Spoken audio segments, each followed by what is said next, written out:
கிறிஸ்துவை மரித்தோரிலிருந்து எழுப்பின வல்லமையுள்ள ஆவியானவர் நமக்குள் இருக்கிறாரா?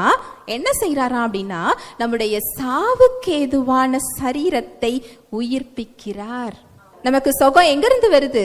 உயிர்ப்பிக்கிற வல்லமையுள்ள ஆவியானவரிடத்திலிருந்து வருகிறது.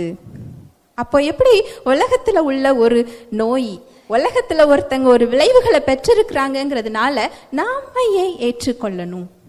இதோட முடிவு இப்படிதான், இது இப்படிதான் இருக்கும், இது உலகத்துல உள்ள ஒண்ணுதான் அப்படின்னு சொல்லி நம்ம ஏற்றுக்கொள்வதினால் அதுதான் நீங்க அவனுக்கு கொடுக்கின்ற அனுமதி. எப்படி ஒரு திருடனை பார்த்தா வீட்டுல உட்கார வச்சு காஃபியா கொடுப்போம், ஏற்றுக்கொள்ளுவோமா? விரட்டுவோம் இல்லையா? அது மாதிரி நோயும் திருடன் தான். அதை எதிர்த்து நிற்க கற்றுக்கொள்ள வேண்டும். அதை நம்ம என்ன செய்யக்கூடாது?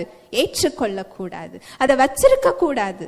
எப்படி என் சரீரத்துல உனக்கு அதிகாரம் வந்தது? ஐயோ வந்துருச்சே, நான் எப்படி சுகத்தை பெற்றுக்கொள்வேன்? அப்படி இல்லை. இது எப்படி என் சரீரத்தில் இருக்க முடியும்? அதுதான் விசுவாசம். ஹல்லேலூயா, பிரைஸ் தி லார்ட்.